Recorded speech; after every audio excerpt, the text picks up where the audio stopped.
Čaute, ahojte, vítam vás v ďalšom videu. Pred niekoľkými dňami som sa rozprával so sestrou a mali sme len takú voľnú debatu a dostali sme sa aj nejako na tému cukru a teda jeho škodlivých účinkoch, aj o tom vlastne ako môže byť človek nejako závislý na tých čokoládach a sladkých veciach. No a dosť ma to zaujalo a rozhodol som sa teda, že natočím toto video, ktoré je vlastne zamerané na tento cukor. Takže najskôr by som asi rozdelil ten cukor na dobrý a zlý. Takže dobrý cukor to je vlastne ten prírodný, ktorý môžeme nájsť napríklad v zemiakoch, v ryži, v strukovinách, vo fazuli, v hrachu vo forme škrobu. A tento cukor je zdravý už len preto teda, že sa tam nachádza s ďalšou vlákninou a živinami, ale je zdravý aj preto, lebo zdvíha hladinu inzulínu postupne, čo je vlastne odporúčané pri cvičení, že keď človek docvičí, vlastne mal by konzumovať tento typ cukru, ktorý dvíha hladinu inzulínu postupne, pretože keby skonzumoval ten druhý typ, to je vlastne ten zlý cukor spracovaný,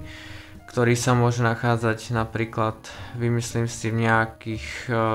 sladkých tyčinkách alebo čokoládach alebo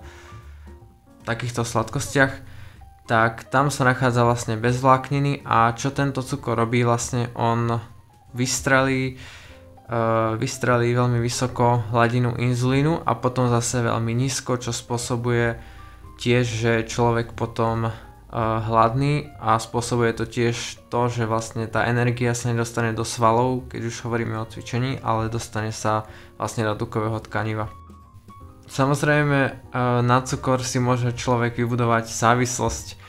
keďže cukor pôsobí podobne ako drogy, teda v mozgu aktivuje dopamín a opioidné látky, takže to spúšťa vlastne u človeka dobrú náladu a pocit šťastia. Takže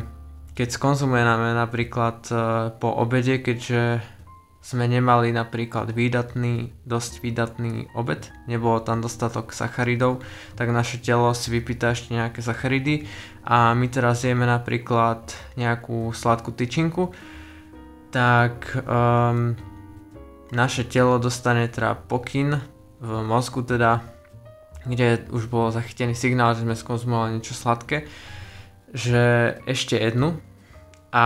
vlastne vylúči sa ďalší dopamín, ďalšie opioidné látky, ktoré vyvolajú ďalší dobrý pocit a vlastne takto to pokračuje ďalej,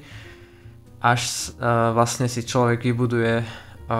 závislosť a musí prijať určité množstvo sladkosti, aby teda nejako ukojil túto svoju túžbu. Takže teraz by som rád uviedol, prečo je vlastne nebezpečné konzumovať tieto zlé vlastne spracované cukry. Jednak je to obezita. Obezita vlastne nevzniká pri konzumácii tých dobrých cukrov, ktoré sú napríklad teda v zemiakoch alebo v ryži. Samozrejme, ak sa nejedná o nejaké mastné jedlá, ale keď konzumujeme vlastne tie spracované cukry vo forme nejakých sladkostí, sladených nápojov a tak ďalej, tak vlastne dochádza k tomu, že keď my zjeme vlastne ten cukor, tak on sa uloží vo forme viscerálneho tuku okolo našich orgánov, napríklad pečenie, pankrásu, tenkého hrubého čreva, a tam je vlastne nebezpečenstvo vo forme toho ukladania tuku, ktorý spôsobuje ďalšie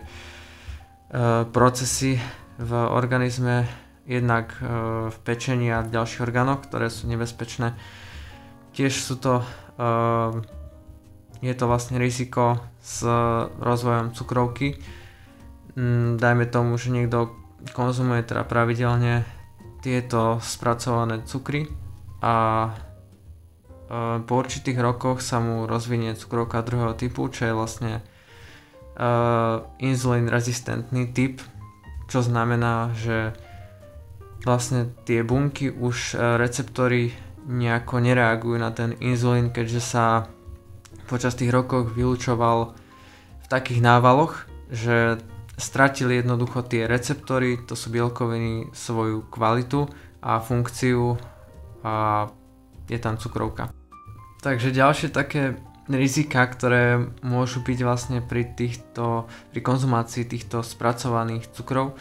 Môžu byť vlastne srdcovo-cievne, kardiovaskulárne ochorenia, potom kožné problémy, je tam väčšie riziko vzniku akné, takisto väčšie riziko vzniku nádorových ochorení, napríklad pažeráka alebo pohrudnice, a takisto zvýšené riziko zubného kazu, myslím, že nemusím hovoriť. A ešte taká menej známa vec je nealkoholické stukovatenie pečene, ktoré je spôsobené vlastne týmto nadmerným užívaním tohoto zlého cukru. Ale čo ak sa stane, a to sa vlastne stane behom chvíľky, myhnutím oka, že človek sa stane závislým na tomto cukre a začne ho vlastne konzumovať pravidelne, dostane sa do začarovaného kruhu, ako napríklad ja, keďže som cukroholík a neviem si predstaviť život bez cukru, tak mal by začať s nejakým odvykaním od cukru, a to vlastne, keďže je to závislosť ako každá iná závislosť, napríklad drogová závislosť, ale nie je to až vlastne také agresívne ako je drogová závislosť, tak mal by postupne nejako znižovať dávky, nahradiť ten zlý cukor dobrým cukrom, ktorý je napríklad v tých zemiakoch alebo v ryži napríklad. Mal by nahradiť sladké vody nejakou pitnou vodou, a takisto by sa mal vyhýbať stresu, teda pre niektorých to platí, že to vlastne konzumovanie cukru spôsobuje stres, zajedanie stresu, čo platí aj pre mňa. Keď mám pred zápočtom alebo pred skúškou, tak som vystresovaný a zajedám to veľakrát, keď sa učím, tak tam mám čokolády a ďalšie veci, takže zajedám ten stres. Ďakujem za zhliadnutie videa, ak máš akékoľvek otázky, tak neváhaj písať do komentárov, rád na ne odpoviem. Samozrejme, ak sa ti video páčilo, som vďačný za každý odber a like, a som tiež vďačný za každú podporu na sociálnych sieťach alebo Patreone. Ďakujem.